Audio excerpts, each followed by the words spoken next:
પાછા વળો, પાછા વળો, પાછા વળો, તમે પાછા વળો ને મહાવીર,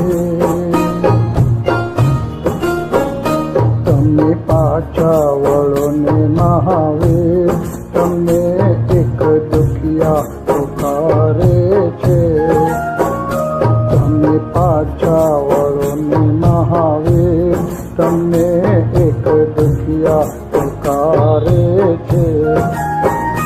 મારી એવી કેવી તકદીર, મારી એવી કેવી તકદીર, પ્રભુ તો મુझने વિસારે છે, તમે પાછા વળો ને મહાવીર. ભગવાન મહાવીરનો વિગ્રહ પૂરો નથી થતો, બારણે બારણે થતા એ ચંદન બાળાના બારણે સુધારે છે, પણ એક વસ્તુ અધૂરી રહેતા પ્રભુજી પાછા વળે છે અને ત્યારે ચંદન બાળા જાય છે.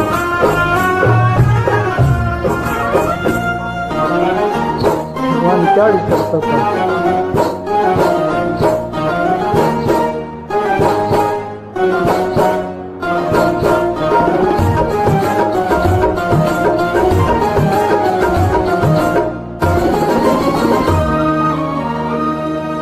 કૌશાંબી નગરીમાં વિચરે મહાવીર સ્વામી, લેવાને ભિક્ષાના દાણા.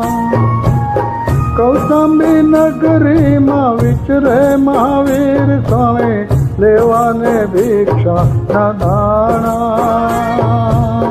ભિક્ષા ના લે એ તો પાછા વળે, જોઈ લોકોના મનડા મૂંઝાણા. કોઈ આપે મોદક કોઈ ખીર, કોઈ આપે મોદક કોઈ ખીર, તમને એક દુખિયા પુકારે છે, તમે પાછા વળો ને મહાવીર.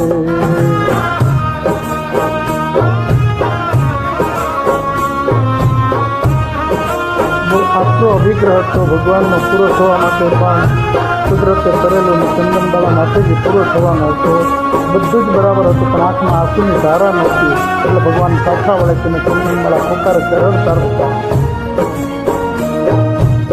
માથે છે મુંડન, પગમાં છે બેડી, આંખે છે આંસુની ધારા.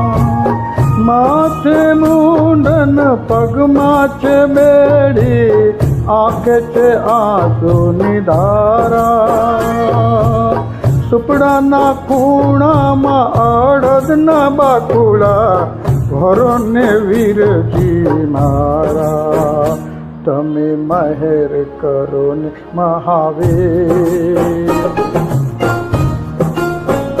તમે મહેર કરો ને મહાવીર, તમને એક દુખિયા પુકારે છે, તમે પાછા વળો ને મહાવીર, તમને એક દુખિયા પુકારે છે. મારી એવી કેવી તકદીર, મારી એવી કેવી તકદીર, પ્રભુ તો મુझने વિસારે છે, તમે પાછા વળો ને મહાવીર.